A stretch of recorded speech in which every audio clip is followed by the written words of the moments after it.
अरे माला, जल्दी करना, देर हो रही है। बस भाभी आ गई, मैं जरा चप्पल पहन लूं।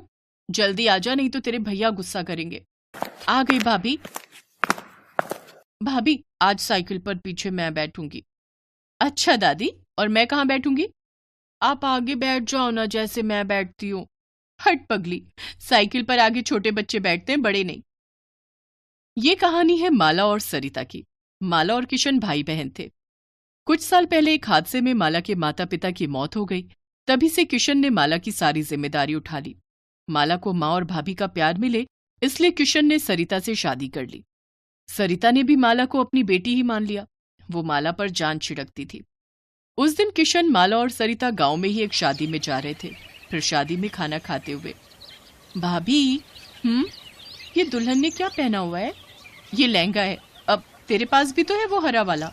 नहीं, लेकिन ये तो उसके जैसा बिल्कुल नहीं है। क्योंकि ये दुल्हन का लहंगा है और बहुत महंगा भी आता है। अच्छा, तो कितने का मिलता है ये वाला लहंगा भाभी? अरे तू ऐसे क्यों पूछ रही है? जब मेरी शादी होगी ना, तो आप मुझे ये लेकर दोगी? हाँ हाँ, क्यों नहीं दूंगी। मेरी लाडो दुल्हन बनकर कितनी सुंदर लगेगी। कितनी अच्छी हो भाभी आप। रुको, इसी बात पर मैं आपके लिए एक और रसगुल्ला लेकर आती हूँ।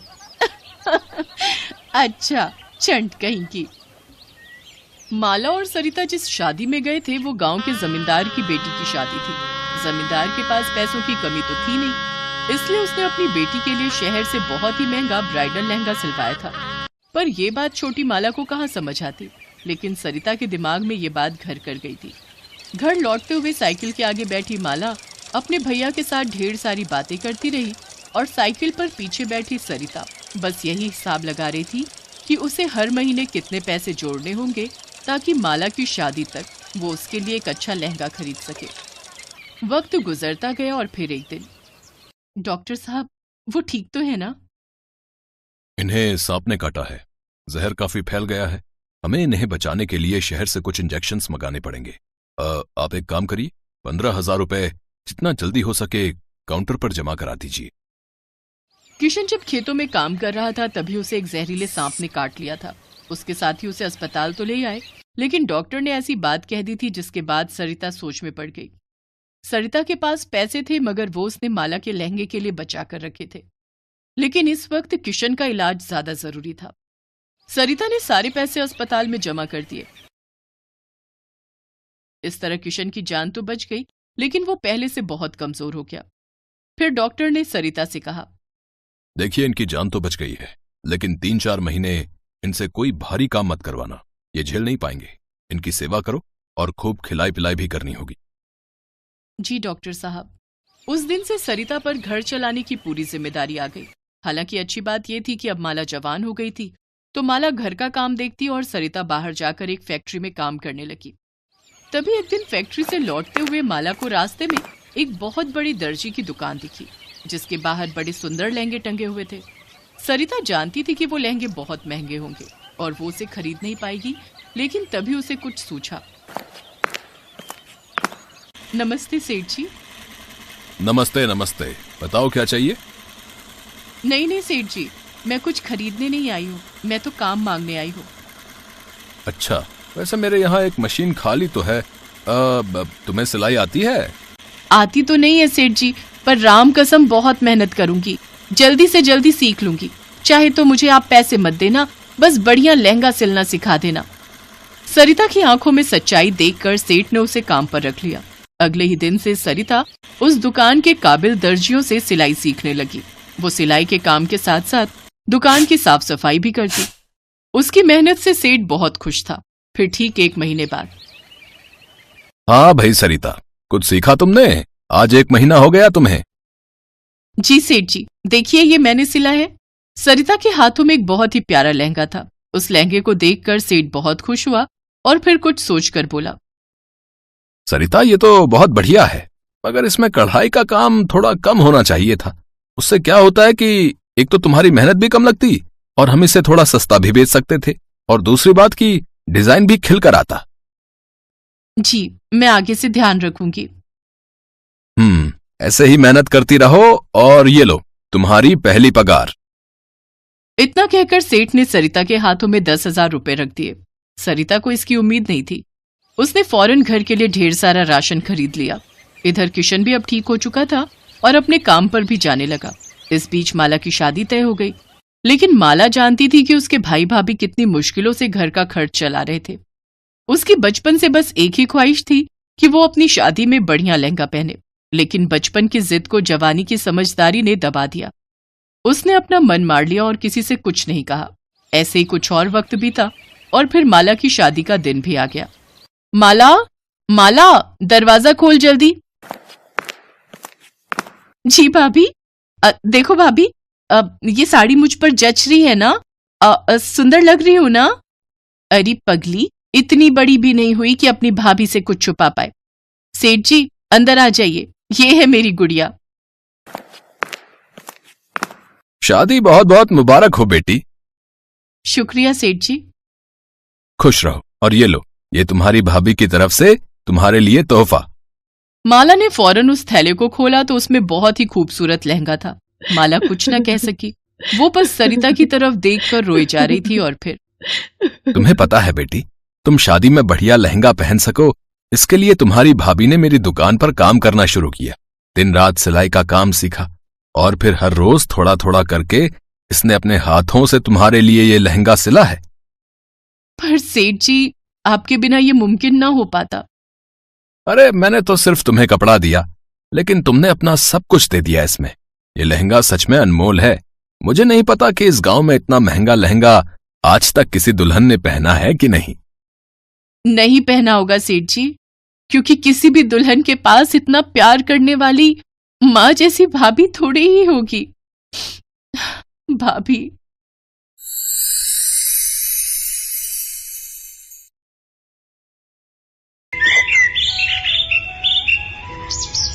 आरती को बचपन से कुछ भी नहीं मिला। उसे ना ही किसी का प्यार मिला और ना ही कोई खिलौने, क्योंकि वो काली थी। दूसरी तरफ आरती की सौतेली बहन पायल को सब कुछ मिला। वो गोरी थी और उसके माता पिता उससे बहुत प्यार करते थे। इसलिए आज जब दोनों बहनों की शादी है, तब पायल को 1 लाख का लहंगा मिला और आरती को कुछ मिला ही नहीं। आरती बस बैठकर ये सोचने लगी कि मेरे पास तो कुछ भी नहीं है, शादी का लहंगा नहीं है, क्या पहनकर मंडप में जाऊंगी मैं। आरती के पास लहंगा तो दूर, एक अच्छी साड़ी तक नहीं थी। बचपन से उसके साथ यही होता आया है। आरती की माँ आरती को जन्म देते हुए ही मर गई थी। आरती काली पैदा हुई थी, ये देखकर उसके पिता ने कहा था, अरे ये तो कोयले से भी काली है, ये कैसी बेटी पैदा करी है इसने। हरिहर को आरती पसंद नहीं आई। उसे काली बेटी नहीं चाहिए थी, इसीलिए 1 हफ्ते के अंदर उसने फिर से शादी कर ली। आरती की सौतेली माँ का नाम रत्ना था और रत्ना ने 1 साल के अंदर एक गोरी बेटी को जन्म दिया।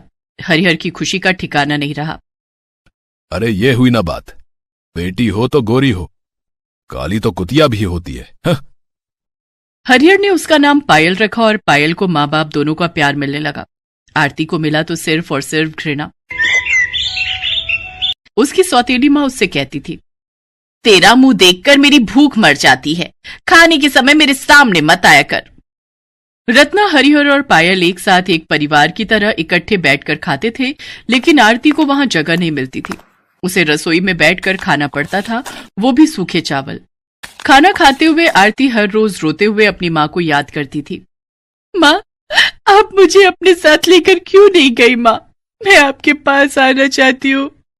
भगवान मुझे ऊपर बुला लीजिए, मुझे अपनी माँ के पास जाना है।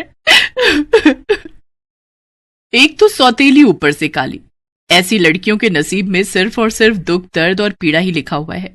ये बात आरती बहुत पहले समझ गई थी। ऐसे ही वो बड़ी होने लगी। पायल को प्यार मिलता रहा और उस वजह से वो घमंडी बन गई और वो दोनों जवान हो गए। दोनों की शादी की उम्र हो गई। घर में पायल की शादी की बात चलने लगी। बेटी, अब तेरी शादी की उम्र हो गई है ना, तुझे शादी करनी होगी, उसके बाद तेरे बच्चे होंगे। माँ, आप भी ना। हमारी बेटी शर्मा गई। वहां आरती आई और बोली, हाँ बहन, तू बहुत खूबसूरत लगेगी। आरती को देखकर पायल गुस्सा हो गई। आ गई तू? हमारी एक पल की खुशी तुझसे देखी नहीं जाती है क्या? अपनी गंदी शक्ल लेकर चली आई यहां। लेकिन बहन, मैंने ऐसा क्या बोल दिया? पहली बात तो मुझे बहन कहना बंद कर। मैं तेरी बहन नहीं हूं, तू इस घर की नौकरानी है। मैं कोई नौकरानी की बहन नहीं हूं। जा भाग यहां से, जाकर खाना बना। अरे खाने से याद आया, कल पायल को देखने के लिए लड़के वाले आ रहे हैं। आरती, उनके लिए बहुत सारा खाना बनाना, समझ गई? जी पिताजी। आरती वहां से चली गई। अगले दिन पायल को देखने के लिए लड़के वाले आए। लड़के का नाम आलोक था। आलोक अपनी माँ के साथ आया था। साथ में उनका नौकर रघु भी आया था। आते ही आलोक की माँ जानकी ने हंसते हुए कहा, हरिहर जी, हम एक नौकर को लाए हैं हमारे साथ। आपको कोई तकलीफ तो नहीं है? वो बात ऐसी है कि हम उसके बिना कहीं जा नहीं सकते। नहीं नहीं, कोई बात नहीं जी। आइए आइए, अंदर आइए। रघु के साथ जानकी और आलोक अंदर आए। रघु भी बचपन से उन लोगों के साथ ही है। जानकी और आलोक सोफे पर बैठ गए और रत्ना पायल को लेकर हाजिर हो गई। वाह, पायल तो दिखने में बहुत अच्छी है। अरे वाह बेटा, एक नजर में पसंद भी कर लिया। वो लोग बैठकर गप्पे शप्पे लड़ाने लगे और तभी आरती खाना लेकर आ गई। ये लीजिए, आप लोगों के लिए खाना लाई हूं, खा लीजिए नहीं तो ठंडा हो जाएगा। हरिहर जी, ये कौन है? अब ये हमारे घर की नौकरानी है। अच्छा, पायल बेटी तुम्हें खाना बनाना आता है ना? पायल को खाना बनाना नहीं आता था, इसीलिए वो चुप रही। जानकी और आलोक ने आरती का बनाया हुआ खाना खाया और उन लोगों को बहुत अच्छा लगा। वाह वाह, खाना तो बड़ा स्वादिष्ट है। लेकिन हरिहर जी, ये तो आपकी नौकरानी ने बनाया है, लेकिन मुझे आपकी बेटी के हाथ का कुछ खाना है। वो असल में मेरी बेटी को खाना बनाना नहीं आता है। तो फिर ये शादी नहीं हो सकती। शादी के बाद हम खाएंगे क्या? तभी हरिहर के दिमाग में एक आइडिया आया। क्यों ना रघु के साथ आरती की शादी कर दी जाए।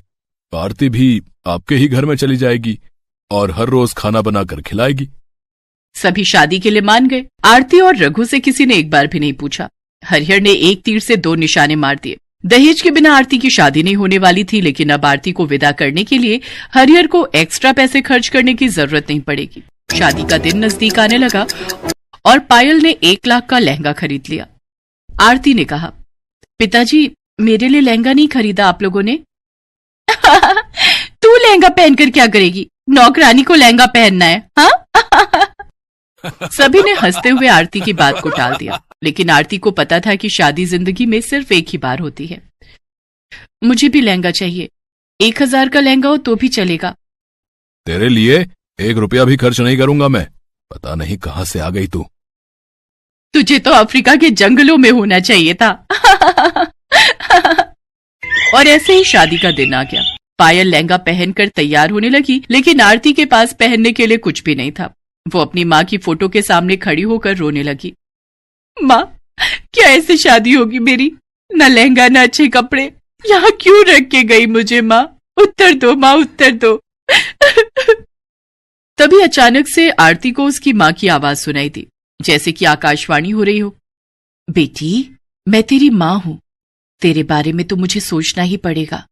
बिस्तर के नीचे एक ट्रंक है, उसके अंदर मेरी शादी का लहंगा है, उसे निकाल कर पहन ले। माँ, माँ कहाँ हो आप? तेरे दिल में हूं बेटी, अब जल्दी से लहंगा पहन ले। आरती ने बिस्तर के नीचे से ट्रंक निकाला और उसमें से लहंगा निकालकर पहन लिया, और पहनते ही एक चमत्कार हो गया। आरती काली से गोरी हो गई। वो इतनी सुंदर हो गई कि खुद को आईने में देखकर उसके खुद के होश उड़ गए। क्या मैं इतनी सुंदर हूं? लेकिन कैसे? ये माँ का प्यार है बेटी। अब जा, शादी के मंडप में जा। शादी के मंडप में आलोक खड़ा हुआ था, पास में ही रघु भी खड़ा हुआ था। पायल मंडप में पहुंची और उसके बाद आरती वहां पहुंच गई। आरती को देखकर सबके होश उड़ गए। क्या? आरती गोरी कैसे हो गई? क्या ये नौकरानी इतनी सुंदर कैसे हो गई? ये तो पायल से भी सुंदर हो गई है। आरती ने रघु का हाथ पकड़ा और अचानक से रघु भी लंबा और गोरे मर्द में बदल गया। उसने कहा, मालिक, पता नहीं मुझे क्या हो गया है, लेकिन मैं आपसे आपके घर में काम नहीं कर सकता। रघु और आरती वहां से भाग गए। उन दोनों ने कहीं और जाकर मंदिर में शादी कर ली। यहाँ जानकी और आलोक को जब पता चला कि आरती हरिहर की नौकरानी नहीं बेटी है, तब उन्होंने शादी से इनकार कर दिया। पायल अंदर से टूट गई। अपनी माँ के आशीर्वाद से आरती ने रघु के साथ बहुत दूर जाकर घर बसाया। और वो दोनों लहंगा बनाकर बेचने लगे। इस तरह वो दोनों एक खुशहाल जिंदगी बिताने लगे और यहाँ पायल से किसी ने शादी नहीं की। वो 1 लाख का लहंगा लेकर पूरा जीवन कुंवारी ही रह गई। Best buddies. Hello friends, Thanks for watching this video. अगर आपको ये वीडियो पसंद आया है तो प्लीज लाइक, सब्सक्राइब, कमेंट्स करें इस वीडियो पर और हाँ, शेयर करना भी ना भूलें। और भी मजेदार वीडियो देखने के लिए नीचे दिए गए बेल आइकॉन को दबाएं।